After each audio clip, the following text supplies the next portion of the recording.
Welcome to Guilty or Not Guilty, the series where we catch griefers, punish cheaters, and save the victims that are just bad at the game, just like I am. Guys, I still don't have a voice if you watched this week's video, or last week's video rather, by the time this will go up, but we're here to do the content. Last week was a bit of a spicy one. We had a bunch of, like, in my opinion, obvious griefers. Let's see what we get this week. Let's get right into it. Alright, so our first one is going to be a griefing Monkey King safe lane in Archon. We already get the spicy ones, I can say. Let me just adjust my mic a tad bit. Sorry about that. Okay, so let's see. What is going to happen over here? Now, this is a safe lane, so... okay. Checking for... his mischief. As far as I know, the tower would not attack him if he's mischief, because he's like untargeted or something. Okay, that's confirmed. Oh shit, here we go again.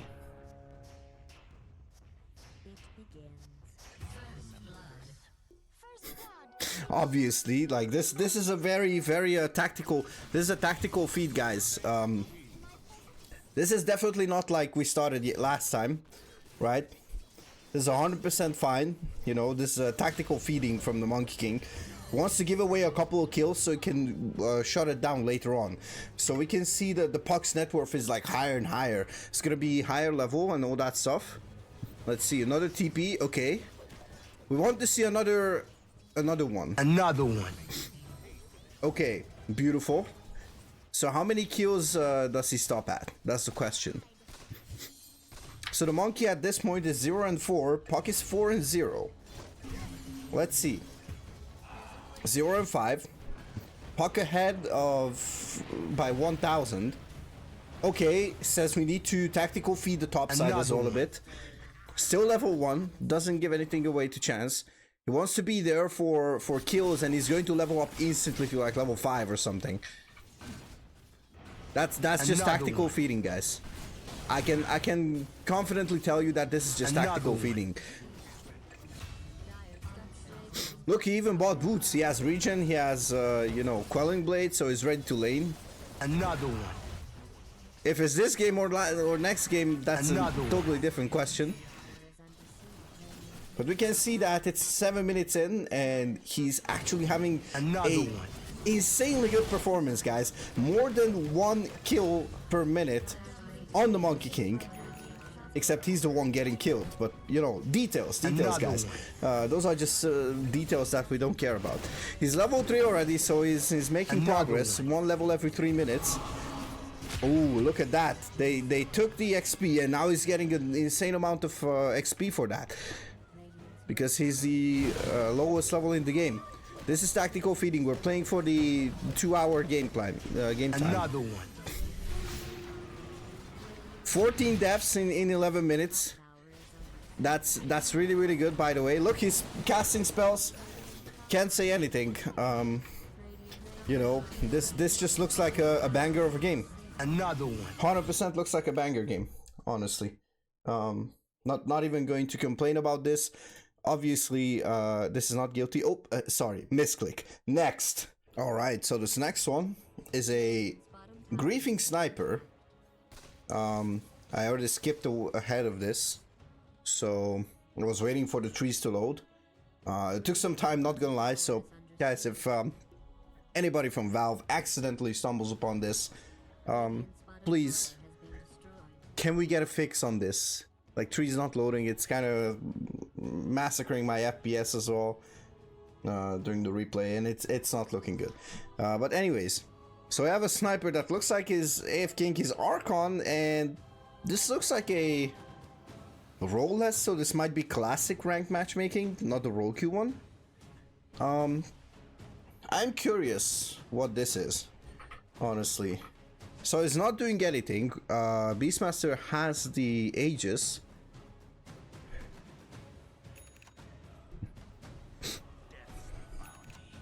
Okay.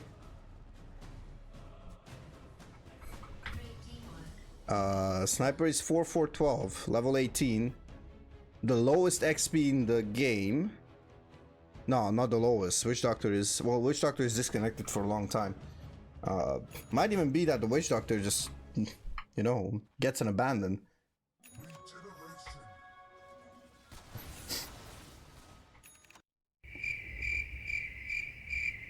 Hold on a minute. Hold on a moment. Wait. Let's go back a couple minutes here. You know what? Let's just go back a couple minutes. I want to see something. I want to see something here. Radiant's bottom tower is being attacked. Why is the sniper and the Riki pre-muted?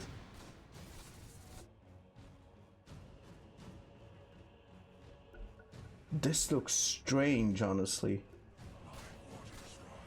Why is this pre-muted? Anyways, so we can see that this guy is, you know, is minding his own business, obviously. No issue with that. He's kind of taking a break. You know, it's hard to wield this big ass sniper rifle for that gnome. I think it's a gnome or a dwarf. I don't know. One of the two. I think it's a gnome. No, it's a dwarf. I think it's a dwarf. Sorry, my lore is not on point. I'm bad with like Warcraft races. So that's pretty much it. We've seen, well, we can say that we've seen nothing in two ways. So obviously it's not cheating, hacking, or scripting. Is this griefing? From what I've seen, he has been doing literally nothing. But is this griefing? I'll go insufficient evidence on this one. Or do I go guilty? I don't know. I'll go insufficient evidence. Let me know in the comments if this is actually griefing in your opinion. I can consider it griefing, but I've seen literally nothing. Like AFKing being griefing, maybe. I don't know if this was a support sniper or a mid or a carry or whatever, so I have no idea. But let me know in the comments. Alright, we have a bald griefing Winter Wyvern support. Has the right facet at least, you know, that's something. And actually decent items, I would say. Goes for an Aghanims. What's the Ags on this one? Oh, the Arctic Burn one. Okay, toggle ability. Okay. It's not even the worst thing, to be honest. Griefing, like, okay, the Winter is not joining the fights.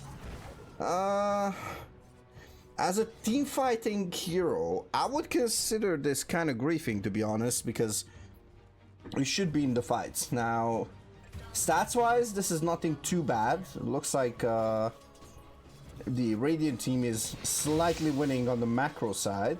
They have all their tier 2s, while Dire has no tier 2s at all. Map control-wise, nothing. There's like one singular ward over there. Oh my god, bro. Oh, hell no, man. I just realized what's happening, guys. Okay, I see we have the good old holding the wards hostage. I mean, sorry, guys. I'm judging way too fast. So this person wants to control vision because he knows how to control vision properly, right? I mean, look at this. He's going to go for the DPS build, you know, with a bit of defensiveness as well. Has a bling to go onto them and just, you know, blow them up with like a Winter's Curse. Like, let's see. We need to see a team fight over here, right? Unless we cannot really judge how this goes. Now, has the Aghanims can fire a lot harder at those Winter's Curse targets. So, for example, if they blink, if the Winter Wyvern blinks onto the Shaman while the TA is near them, it might just be a kill, right? I mean, let's look at the TA's items. That's kind of insane, not gonna lie. But look at those wards. He's placing down the wards, so I guess... is this really griefing or just, you know, thinking they know better? Another 3 sentry wards or 4 sentry wards, whatever that was. You know, just making sure that the vision control is on their side and it's in their hands. Like, this is 100% justified, right, guys? I mean, why else would you have 10 sentry wards? I mean, it would not make sense unless it was griefing. But surely this is not griefing, right? I mean, they have items, they have stats, they're level 18. They're just looking for the right angle to actually get that beautiful Winter's Curse that will change, you know, that TI level Winter's Curse that will basically turn the whole game around and make it insane, you know, an insane comeback at like 41 minutes. Because if we look at this, 22 kill participation out of 45, that's almost 50%. So I don't know. You know, it could be something that I'm not seeing over here, but they're catching up on levels as well. So, you know, pause for shenanigans, have to split push a bit, need some items, can farm. Look at that, just controlling the vision, guys. That's 100% fair. Placing those sentry wards, the 3 sentry wards that have been purchased lately are now basically placed. Still have 7 left, but obviously you don't want to waste sentry wards, right? Obviously it would be kind of self-explanatory to just place sentry wards around ward spots, but you know, why would you place them when the enemy knows that you might place, and you know that they know, so they know that you know that you get the idea, right? We're not gonna go through that hoop. Okay, goes for this, toggles Arctic Burn. It helps at the Roche, I guess. This is all good. Let's see what the next chapter is going to be in the book of this Winter Wyvern. Look at that. Got rid of 5 sentry wards, 3 observers as well. Oh, placed it, right? And it's, you know, it's dewarded, but again, we've talked about this. Like, this is just, you know, the obvious positions where they are made. And obviously you could use the Winter's Curse, but you know, sometimes it's just like not obvious if you would catch the right targets. I mean, sure, you can save your teammates, but what will your teammates do, right? What will your teammates do? Like, will they actually carry the game, or would you rather carry the game yourself? Now, you know, let's see. Obviously there's no reason to buy back. I mean, you know, the spells are not that great. I mean, there's some damage, but not all that much, right? Even with the Aghanims, the range is not that great. You can get blinked on, all that good jazz. So it's kind of difficult. I mean, look, it happens, right? Sometimes you're ahead by you know, a couple of towers and you just find yourself against mega creeps. I mean, it happens all the time, right? Obviously. Okay, has the Winter's Curse. Has the Winter's Curse still. There's a blink. Okay. Still. Okay. I mean, shit. I mean, why would you waste Winter's Curse there, right? Because you now have a buyback. Now you can just go and blink on someone and Winter's Curse someone. Okay. I assume the blink is going to be on cooldown. Okay. Uses the Winter's Curse on a single target that hasn't been hit by anyone. Come on, guys. We need to be fair here. Like, can we consider this griefing? Do we have the necessary information? I mean, that was like, what, 3 missed ultimates? Holding the wards hostage, you know, placing them in 2 obvious positions. You know, do I dare to misclick over here? I think I could. So yeah, it's definitely griefing. Yeah, let's go next. If you watched it until this point and you're not subscribed, my question is, what are you doing? Subscribe, hit that like button, hit the notification bell. We have plenty of content coming up. We have a bunch of shorts. Get notified. Let's get back into the video. Okay, our next subject, not griefer, not cheater, not anything else. Our next subject, you know, suspect, our next victim, whatever you want to call it, is a griefing offlane Guardian Sand King. Now, I think I kind of received some feedback on Guardians not being that bad compared to like Crusaders and Archons when the puck, you know, scripting / cheating accusation was made. Now, this Sand King has no mana. What's this? Okay, the Epicenter. Okay. I don't know, don't you go for shard usually? I mean, I might be wrong here, but you know, who am I to judge, right? So we're 21 minutes in. I want to see what the game state is. 5, 6, and 3, level 12. This is off lane, so it's kind of interesting. I suppose the Tinker was the mid laner. And then they had Pugna Ogre support and Phantom Assassin carry. Okay, so levels wise, it's not bad. Consistent jungling, I mean, there's no team fight going on at the moment. So obviously this cannot really be called griefing.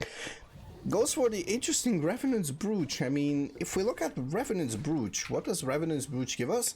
Spell life still, right? You do a lot of spell damage and grants a 30% chance to deal an additional 80% attack damage as bonus magic damage, which kind of synergizes with Stinger, right?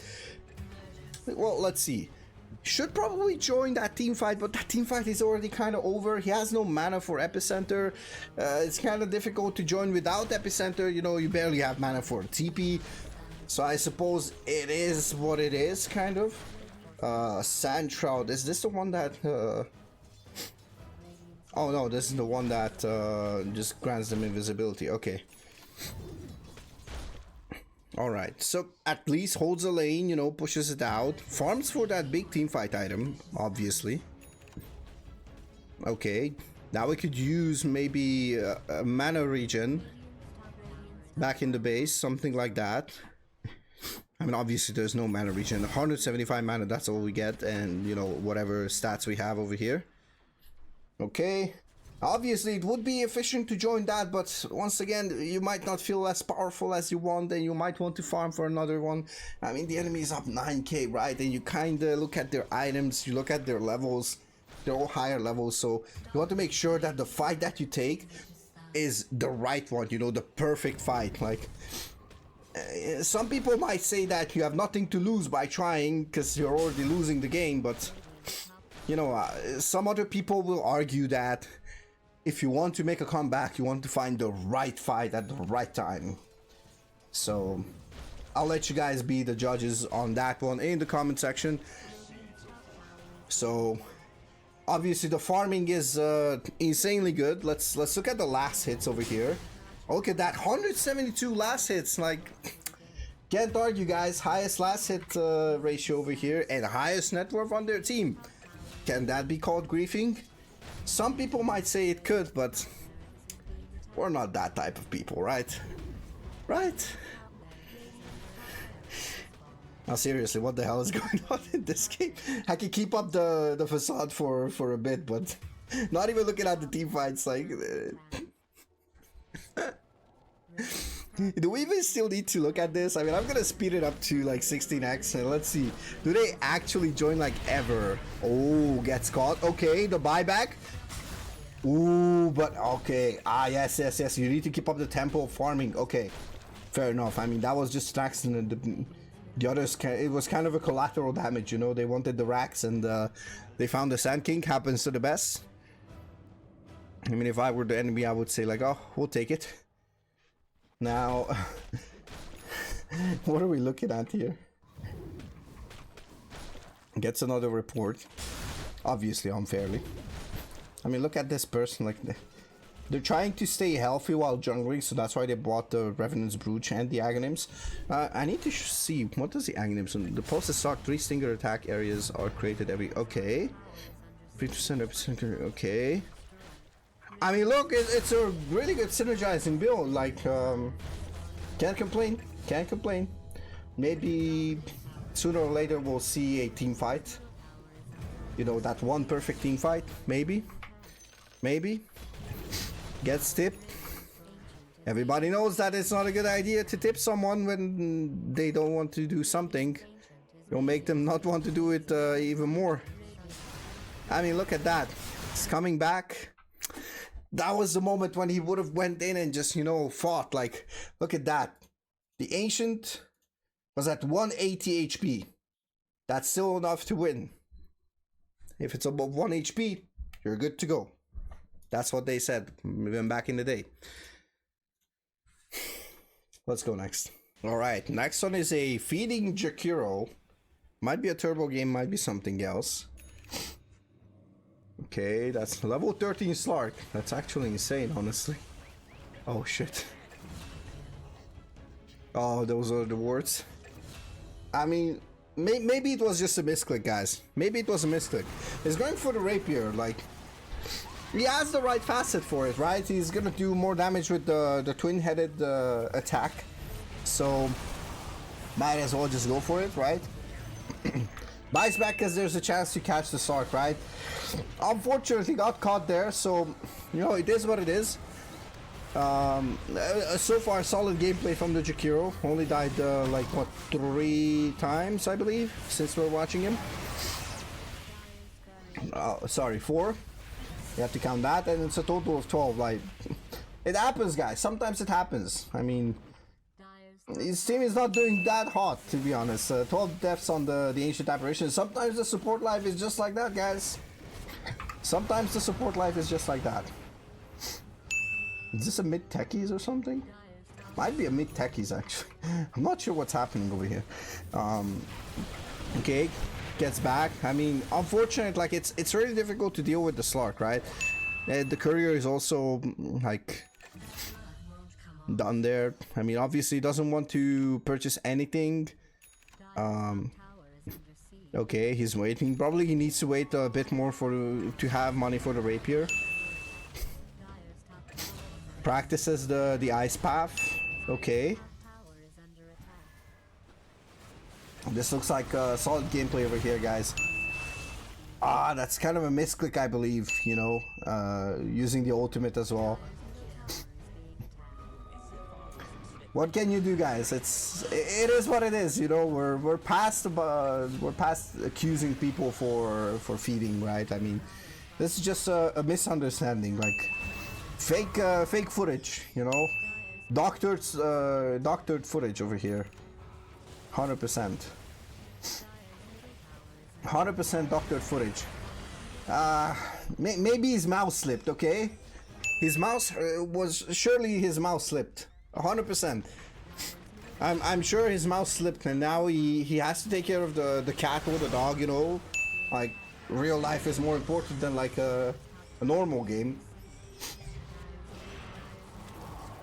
Okay, goes for a Midas. He wants to have a chance of a comeback.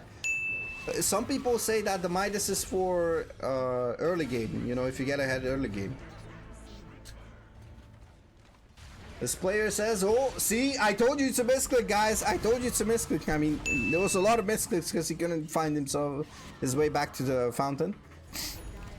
It is what it is. Happens to the best. I mean, burn the buyback as well, you know, but soon we'll have Midas. That's a really good one.